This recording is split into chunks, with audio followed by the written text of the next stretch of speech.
Karena orang yang mengucapkan selamat Natal, maka dia sudah mengakui tiga. Yang pertama, mengakui bahwa Isa anak Tuhan. Yang kedua, mengakui bahwa Isa lahir 25 Desember. Yang ketiga, mengakui bahwa Isa mati di palang salib. Ketiga-tiga ini dibantah oleh Al-Quran. Bahwa Isa anak Tuhan dibantah. Laqad kafaral ladzina qalu innallaha salisu salasah. Kafirlah orang yang mengatakan Isa Trinitas dan anak Tuhan. Tentang Nabi Isa lahir tanggal 25 Desember dibantah. Ketika Maryam memegang Isa, tidak ada makanan karena terlahir di tepian kota. Allah memerintahkan menggoncang pangkal batang pohon korma. Tusakit alaiki rutaban jania, gugur buah korma yang mengkal. Buah korma mengkal ada pada musim panas bulan Juli Agustus. Ketika Isa lahir, kambing-kambing sedang digembalakan di padang rumput, sedangkan bulan 12 rumput tidak tumbuh karena tertutup salju. Maka 25 Desember bukan hari kelahiran Isa, tapi hari raya merayakan Dewa Mitra, Dewa Matahari, yang diambil oleh Kaisar Konstantin dari Konstantinopel. Lalu kemudian tentang Isa mati di palang salib dibantah Al-Quran. Wa ma qataluhu, mereka tidak membunuhnya. Wa ma salabuhu, mereka tidak menyalibnya. Walakin syubbihalahum, ada orang lain yang diserupakan wajahnya dengan Isa. Dialah Yudas Iskariot, murid Isa yang menjual imannya dengan beberapa keping uang emas. Saya punya kawan Kristen Masehi, tapi dalam masalah hubungan baik, masalah ngasih makanan, masalah beri pakaian, oke. Tapi kalau sudah terkait dengan akidah, wala ana abidu ma'abadtum wala antum abiduna ma'abud lakum dinukum waliyadin. Tentang masalah tahun baru, apakah 1 Januari itu bersih, tidak ada hubung kait dengan agama? Maka tidak benar. 1 Januari 2018 Masehi, seolah-olah Masehi terkait dengan Al-Masih Isa alaihissalam.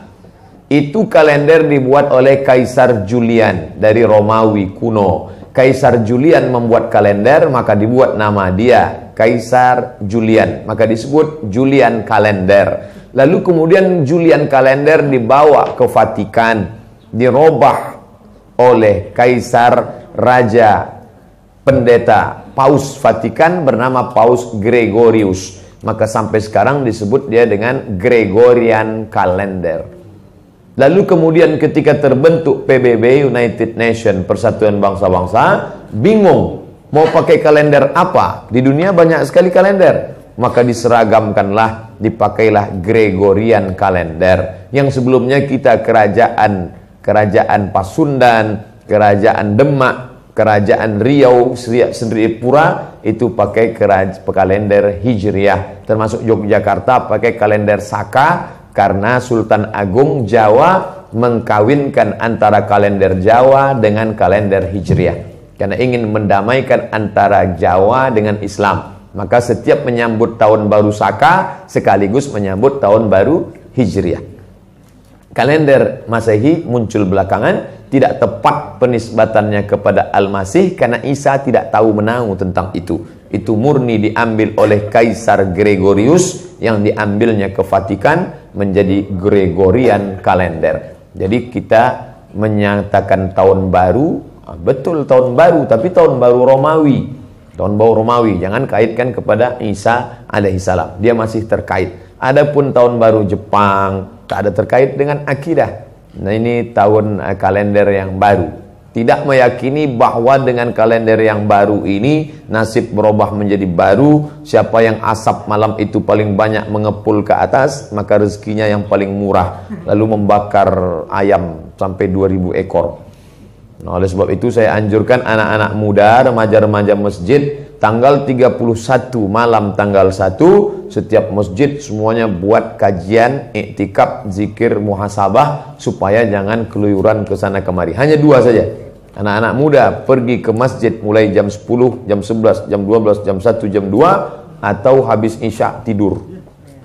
Saya nggak bisa tidur Pak Ustadz, biasa malam. Kalau nggak bisa tidur, habis isya makan Antimo 2. Nguap tidur langsung. Itu saja. Adapun nanti Ustadz malam tahun baru apakah buat muhasabah di masjid? Enggak. Saya berangkat 28, 29 umroh, maka tahun baru di Madinah. Tahun lalu juga begitu. Tapi tahun sebelumnya dibuat acara muhasabah. Wallahu a'lam.